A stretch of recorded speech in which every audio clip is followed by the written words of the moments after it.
आज अध्ययन कर रहे हैं कक्षा 7 की पाठ्य पुस्तक सामाजिक विज्ञान हमारा पर्यावरण से अध्याय 7 मानवीय पर्यावरण बस्तियां परिवहन एवं संचार के अंतर्गत भाग 4 में चर्चा करेंगे पाठ्य पुस्तक के महत्वपूर्ण प्रश्नों की। गत 3 वीडियो इस पाठ से संबंधित आ चुके हैं। पाठ्य पुस्तक के प्रश्नों को हल करने से पहले उन वीडियो को बड़ी तत्परता से देखना बहुत जरूरी है। उसके उपरांत मेरे साथ पाठ्य पुस्तक के प्रश्नों को हल कीजिए। तो कॉपी पेंसिल लेकर हो जाइए तैयार। देखते हैं पहला सवाल। प्रश्न 1 है, परिवहन के 4 प्रकार क्या हैं? बड़ा आसान सवाल है। दूसरे वीडियो में हमने परिवहन के साधनों की चर्चा की थी। सड़क परिवहन, वायु परिवहन, जल परिवहन, रेल परिवहन। लिखिए इसको। सड़क परिवहन, जल परिवहन, रेल परिवहन और वायु परिवहन। बड़ा आसान है। अगला सवाल, बस्ती से आप क्या समझते हैं? बस्ती जहां लोग अपने घर बनाते हैं, अधिवास बनाते हैं, मकान बनाते हैं, सेटलमेंट की हमने बात की थी।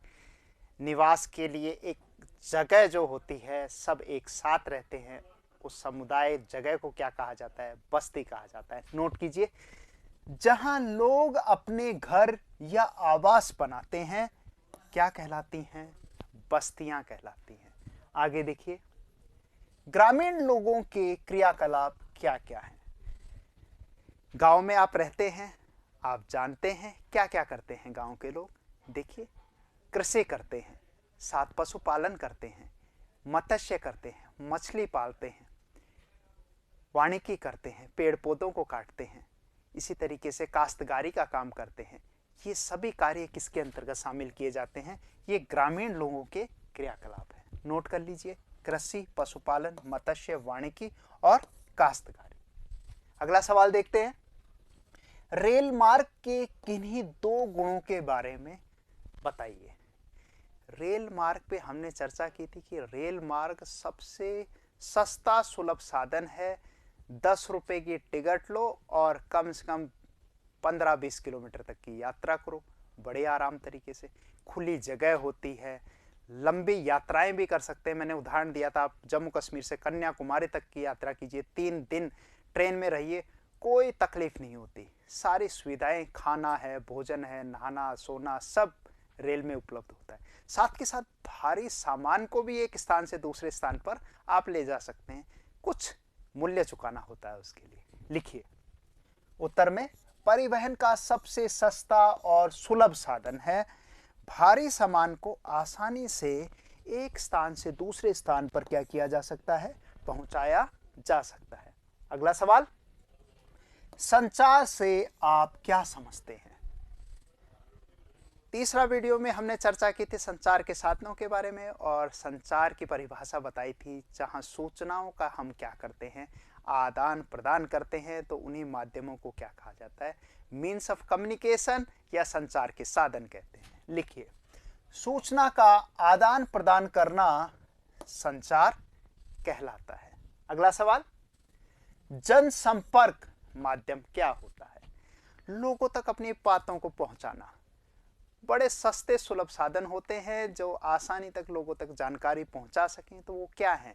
अखबार है, जहां हर किसी बात को पहुंचाया जा सकता है। आप देखते हैं, सुबह हॉकर आता है, अखबार डाल के जाता है और हम तत्परता से उसको पढ़ते हैं। पूरी दुनिया की जानकारी कुछ 4-5 रुपए में हमें मुहैया हो जाती है। रेडियो सस्ता साधन है, आकाशवाणी से सूचना प्राप्त कर सकते हैं। इसी तरीके से लिखिए आगे, डाक सेवा है, टेलीफोन की सेवा है, इंटरनेट की सेवा है। ये महत्वपूर्ण सारी सूचनाएं किसके तहत? ये जनसंपर्क माध्यम के अंतर्गत आती हैं। आप इसमें अखबार भी लिख सकते हैं, अखबार के माध्यम से भी है, डाक के माध्यम से भी है, रेडियो के माध्यम से भी है, ठीक है, और टेलीफोन, और सबसे तीव्रतम जो आ गया है वो इंटरनेट है। आगे देखिए, सही उत्तर पर चिन्ह लगाइए। ये सबसे आसान सवाल होते हैं और किसी भी बच्चे के ये सवाल गलत नहीं होते, बशर्ते एक एक चीज को गौर से सुनना जरूरी है। पहला सवाल, इनमें से कौन संचार का साधन ध्यान दीजिए, नहीं पर टिक लगाना है, नहीं है। टेलीफोन है, पुस्तक है, मेज यानी कि आपकी टेबल, क्या वह संचार का साधन है? अरे भाई, हम उस पे तो बैठकर पढ़ते हैं, काम करते हैं, लिखते हैं, तो वो संचार का साधन नहीं है। पुस्तकों से भी सूचनाएं मिलती हैं, वो भी है संचार का साधन। अगला सवाल, इनमें से कौन सा सड़क का भूमिगत निर्माण है? शहरों में हमने चर्चा की थी, कई बार इतना सघनतम हो जाता है कि वहाँ से संचार, जो परिवहन की सेवाएं हैं, उनको मुहैया करवाने के लिए क्या किया जाता है? सबवे बनाए जाते हैं, अंडरपास बनाए जाते हैं। हमने मेट्रो की भी चर्चा की थी, जो भूमिगत हो गई है, तो वो किसके अंतर्गत आता है? फ्लाईओवर से ऊपर से जा रहे हैं। एक्सप्रेसवे बहुत तेज गति से बनते हैं, जो कि कहाँ है? महामार्गों पे मिलते हैं, सड़कों पे हैं। और सबवे, इसका सही उत्तर है सबवे। अगला सवाल, किसी द्वीप पर पहुंचने के लिए निम्न में से कौन सा यातायात का साधन उपयुक्त है? अब आप ये सोचिए कि द्वीप कहाँ है? जल में है। द्वीप होता क्या है? जो चारों तरफ से जल से घिरा होता है। तो वहां पहुंचना है आपको, अंडमान निकोबार जाना है, लक्षद्वीप जाना है, तो क्या परिवहन का साधन कौन सा इस्तेमाल में लेंगे? बिल्कुल सही, आप लेंगे जलीय परिवहन को काम में लेंगे। देखिए, जहाज, रेलगाड़ी, कार, आपका सही उत्तर है जहाज। अगला सवाल, यातायात का कौन सा साधन पर्यावरण को प्रदूषित नहीं करता है? गौर कीजिएगा, नहीं पूछा गया है, प्रदूषण नहीं करता है। देखिए, साइकिल है, बस है, हवाई जहाज है, शान की सवारी, हमारी साइकिल प्यारी है ना। कई यूरोपीय ऐसे देश हैं जहां पर रविवार के दिन, नीदरलैंड, रविवार के दिन साइकिल पर ही सवार होकर, जर्मनी में ट्रैक बने हुए हैं, रास्ते बने हुए हैं जहां सिर्फ साइकिलें चला करती हैं, है ना, बड़ा रोचक। तो आज ये समय आ गया है कि जो प्रदूषण बहुत एक चरम पर पहुंच चुका है और वो जलवायु परिवर्तन का एक महत्वपूर्ण कारक है। तो हमारी जिम्मेदारी ये है कि हमें वापस से उन साधनों की तरफ लौटना चाहिए जो प्रकृति के बंधु हैं या उसके मित्र हैं। तो उसी में साइकिल सही उत्तर है, जो क्या है? प्रदूषण नहीं करता है और आपको हष्ट पुष्ट भी रखता है। अगला सवाल, निम्नलिखित स्तंभों को मिलाकर सही जोड़े बनाइए। जोड़े बनाइए, ये भी बड़ा रोचक है, अच्छा है सवाल। इंटरनेट, नहर मार्ग, नगरीय क्षेत्र, सघन बस्ती।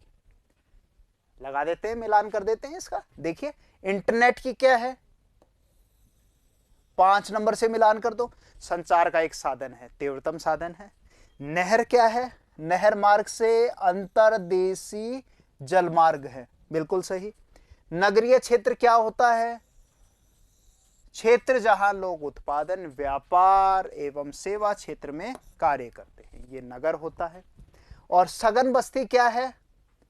आसपास निर्मित घरों वाला क्षेत्र, ज्यादा नजदीक नजदीक, हमने देखे ना, बहुत उनमें जगह कम होती है, वो सघन होती है।